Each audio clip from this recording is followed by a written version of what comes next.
Hi and welcome to Frogster's GamesCom 2011 TERA Dungeon Run-Through. This is a slightly edited version of the hands-on we gave to media at Gamescom this year. My name is Greg Latham and I'm the PR manager for the UK here at Frogster. And with me is Matt Ryder, the English community manager at Frogster. Hey Matt. Hey. So, the name of the dungeon is the Necromancy Research Office, and it's located in the second continent of TERA, Southern Shara. So, yeah, as well as being quite dark and ominous, it's also pretty challenging.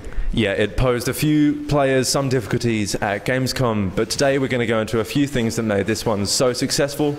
So let's start off by having a look at our team. First up we have the Baraka Priest, who's currently in focus. He's the healer of the group and he's invaluable for a successful dungeon run. Yeah, and second up we have the Papori Archer, who deals a lot of range damage. And then we have the Human Slayer, who's in picture now. The Slayer starts with no mana, but through his basic attacks he can build up his mana reserves to unleash some pretty powerful skills.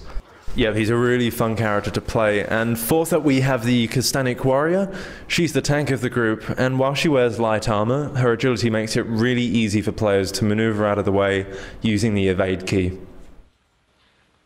And last up is our Lady in Blue, the Sorcerer. She has a lot of spells that deal an incredibly high amount of damage, so the warrior in our group is going to have to make an extra big effort to make sure he keeps the aggro here so that our Sorcerer can deal her full potential of damage. So we're currently finishing off our second mob, taking out that Kashara Skeleton Lancer. Yeah, with those guys out the way, our priest will be healing the group and we'll be moving on to the next room.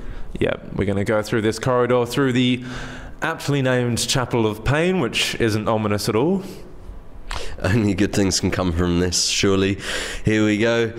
Ignithal, the boss we faced off against at Gamescom.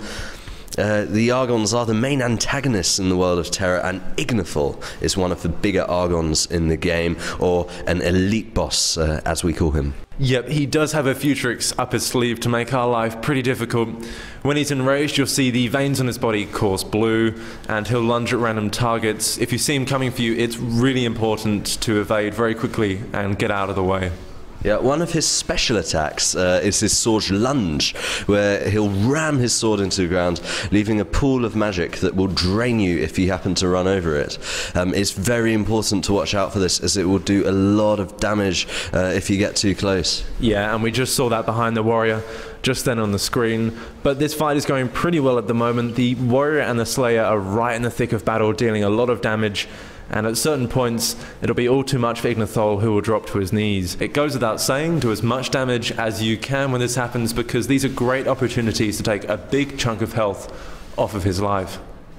Yeah, you'll notice the charge coming in from the boss. You've got to really get out of the way, retaliate, and yeah, that's just one of Ignithal's powerful attacks. This is the Frost Beam, where you just notice a massive beam of frost that coming out of him.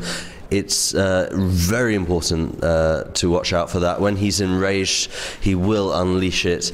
It's also interesting to note that when he turns green, it means that he's poisoned by the archer. Yep, and he is just trying one last-ditch effort to take down our team, but our priest has done a good job, and Ignithal is falling to the ground. That marks the end of our TERA Gamescom dungeon run-through. Thanks for watching, and for more information, please visit the TERA Europe website.